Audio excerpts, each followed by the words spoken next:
I'm Mark Sudork with GSG. This is going to be another video in our series of Back to Basics. Today, we want to talk about SPQ, or they're known as pure photopolymer emulsions. These emulsions are ready to use straight out of the bucket. So being an SPQ, it's a one-step emulsion. You're not adding diazo to it. You have a much longer shelf life, sometimes up to a year, depending what the emulsion is. So in front of me, I have Ulano QXO, Kiwo Dry Touch, and Kiwo Multi-Text Blue. And one of the questions we get all the time is, why are there so many different emulsions? Well, there's a lot of different emulsions for all the different applications, and also where you may be in the country. Based on your climate, is it humid, is it dry, are you cold most of the year, are the summer months extremely hot? That all has a factor on which emulsion you choose. Now, the reason I picked these three emulsions, honestly, because they're my favorite. It's what I use here in the applications lab in Dallas. Now, in Dallas, our climate, it can be cold like it is in the winter months. It can be really hot in the summer. It can also be really humid, and then there's times it can be really dry. So that really wreaks havoc on me in the applications lab on when I'm drying screens, I'm exposing, and I'm washing out. The reason I choose QXO is my old standby. It works typically no matter what. It's a really great photopolymer emulsion. It has a good high solid content. It has great edge definition, holds very good detail. It's super fast exposing, and better yet, it reclaims really easy.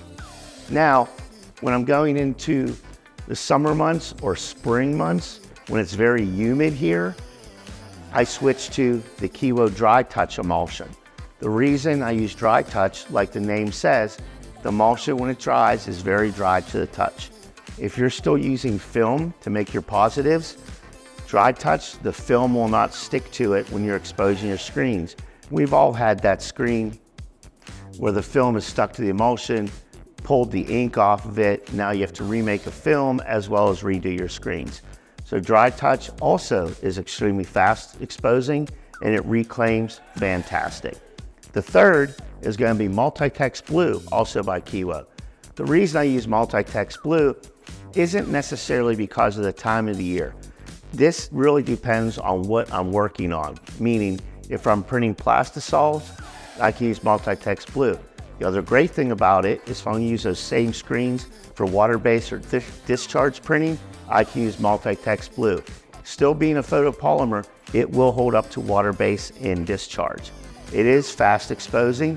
One of the slight downsides of Multi-Text Blue, it takes a little bit more to reclaim. What I mean by that, it may take a little bit longer in the dip tank to dissolve, or it may take a little longer in your automatic reclaim system. So there you have a couple of quick tips on photopolymer emulsion, and to answer the question that was asked of what emulsions I use here in the applications lab. So if you have any comments or there's videos you'd like to see, or you have any type of question regarding anything we do here or how we can help you out, leave that comment in the comments section. And remember to like, comment, and subscribe to our YouTube channel. And for more information on Ulano and Kiwo emulsions, visit gogsg.com, and thanks for watching.